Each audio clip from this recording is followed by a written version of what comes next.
This is the Red Podcast. It's Red Podcast, the marketing podcast for experts. If you are spreading a message online or offline, this is the place for you. Doesn't matter if you've got a podcast, you're doing live events, you've got a newsletter, you're doing books. You're going to get something out of this. I'm David Hooper, and spreading messages is what I have been doing for the last 25 years. My focus for the last few years has been via audio. That is what I've done the entirety of my career. I started in 1991. I was a freshman at the University of Memphis. That's how I got into radio. Thought I was going to be a musician. And I was for a little while, but kept hanging out at the radio station doing promotion and things, and eventually got back into it that way. So here I am talking to you. I'm going to share some of the experiences that I've had in radio, in the music industry, and also in the book business. A few episodes ago, specifically episode 288, Jeff Sanders and I talked about misinformation and how easy it is to spread via podcasting, broadcasting, social media, the things that you are involved with. I'm going to give you an example from a conservative radio host based out of Nashville, Tennessee. His name is Phil Valentine. He's been here for a long time, had a syndicated show. You may have seen him on Fox News. He's been around. Check this out. Recently, Valentine voiced skepticism about the COVID vaccine on his radio show and in tweets. In December of 2020, he tweeted, "I have a very low risk of A, getting COVID, and B, dying of it if I do. Why would I risk getting a heart attack or paralysis by getting the vaccine?" He did get it, meaning he got COVID, not the vaccine. Let me give you something from Phil in his own voice. This is from last month.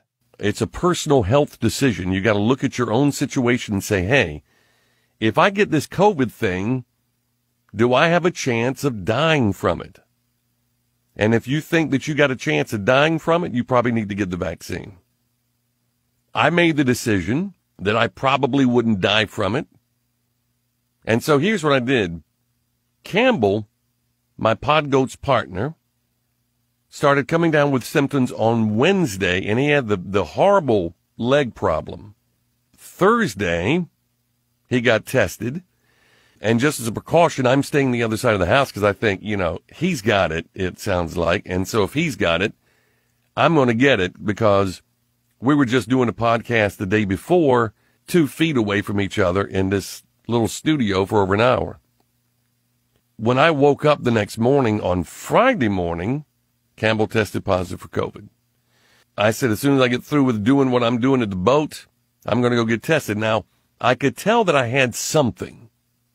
I just didn't know what it was, and I just figured it had to be COVID. I didn't have the muscle aches and all that stuff.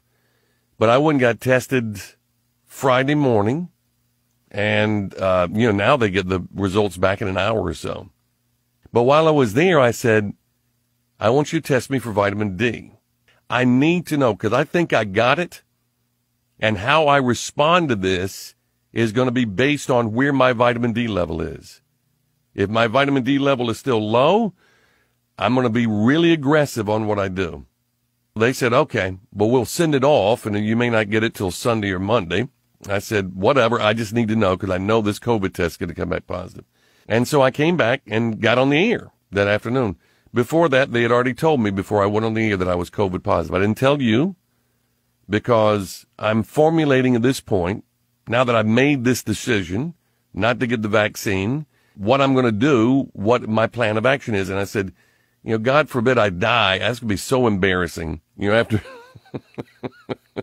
After all this talk about making your own personal health, yeah, you made the great decision, didn't you?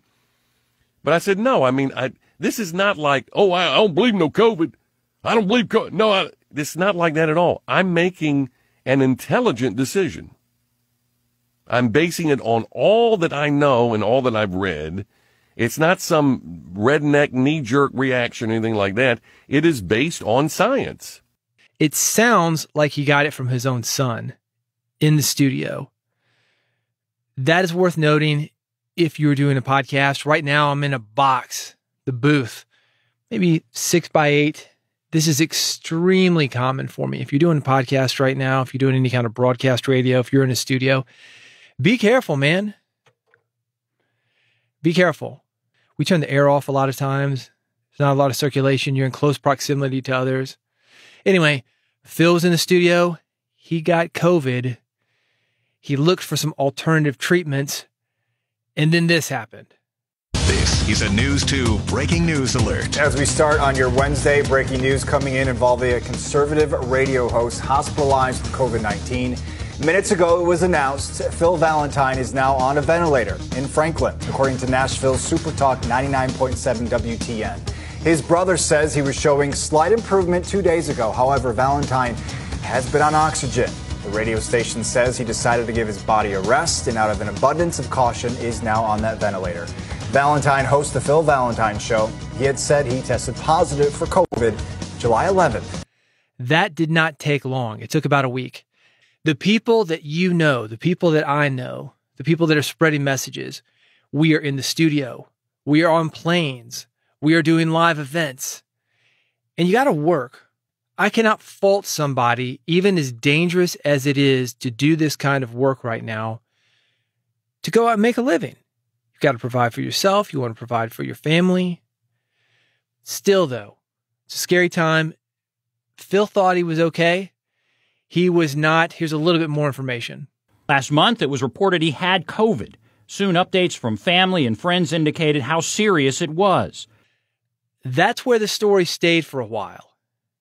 And during that time, his brother was out doing a lot of media, a lot of national media. Valentine's brother said Phil regretted not being more pro-vaccine and wrote if he got back on the radio, he would encourage people to get vaccinated. He was saying that Phil was never anti-vaccine and that if he returned, he would encourage people to get vaccinated. But he never had that chance. Breaking news, Tennessee radio host Phil Valentine has passed away after a battle with COVID-19. The end. It was done. Now, my experience with Phil Valentine was that he was always pleasant. I didn't know him well. I knew him professionally. I'd done an interview with him. I actually wanted to have him come speak at a local group that I have for podcasters. The pushback was so strong, we did not end up doing that. People saw him for basically what he's known for, which is spreading misinformation, spreading conspiracy theories. They didn't see him as the radio host who knew how to connect with an audience, who knew about syndication. He knew about keeping people engaged. He knew what it was like to go on air, have prep in front of him, and go for 3 or 4 hours, 5 hours a day sometimes. He was an amazing radio host. He knew a ton about broadcasting. Was there low-hanging fruit in there? Yeah. It is very easy to rile people up with a problem that you exaggerate, then tell them the remedy for that problem, be the remedy for that problem, be a remedy for pain. I think that's basically what Phil Valentine did for the 20-something years that he was on the air. He did this not only with COVID. For that, he was doing it with taxes. He was doing it with a mass transit proposal that we had in Middle Tennessee. Basically, if it had anything to do with what he considered government overreach, he would talk about it. One of those things, like I mentioned, the last 18 months, COVID. He downplayed it in a big way. And he was wrong about that. Let's talk about the bigger picture, because this is not about COVID. But I am being very honest in saying that the information that he bet on, that he was spreading, was wrong. The result of that is that Phil Valentine is dead. It is too late for him to go back. Right now, his station is making so much money from an audience that still believes what he says. Even though they've watched him over the last few weeks, they still believe in those conspiracy theories, the ones that he exaggerated for so long and the ones that he spread. It is doubtful that the station or the audience is going to change. That doesn't mean, though, that when you get caught in this situation, and you will get caught in this situation, I've been caught in it, and I'll explain that here in a second. It doesn't mean that you cannot do something different. I think that we can do a couple of things.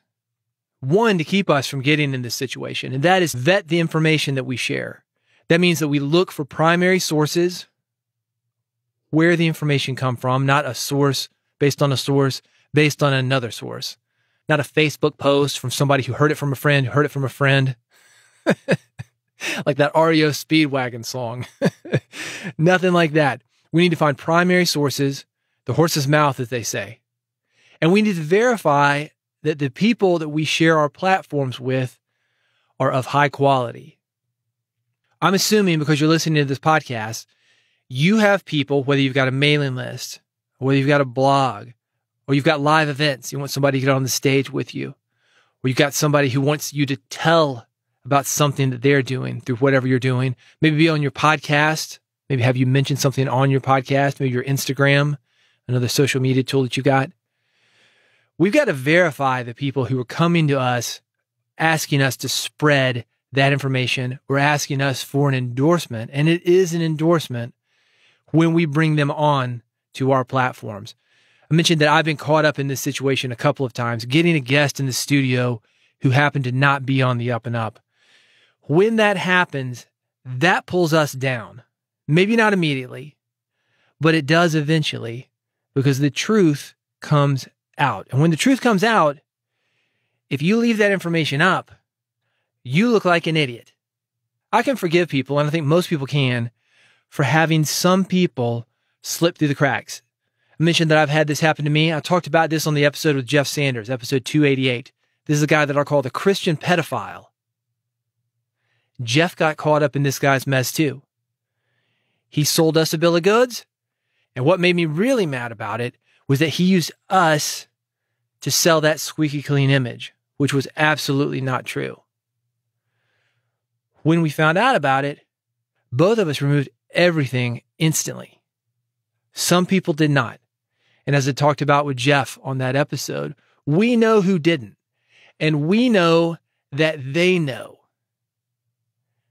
But they're still letting it slide because they're getting downloads on it. They can't stand to have that hole in the catalog. That hole that goes from episode 126 to 128. Oh, where's 127? What happened? What's the story there? The Barbra Streisand effect. You know, Barbra Streisand, she had her house. It was on Google Maps, Google Street View. She didn't want people looking at it.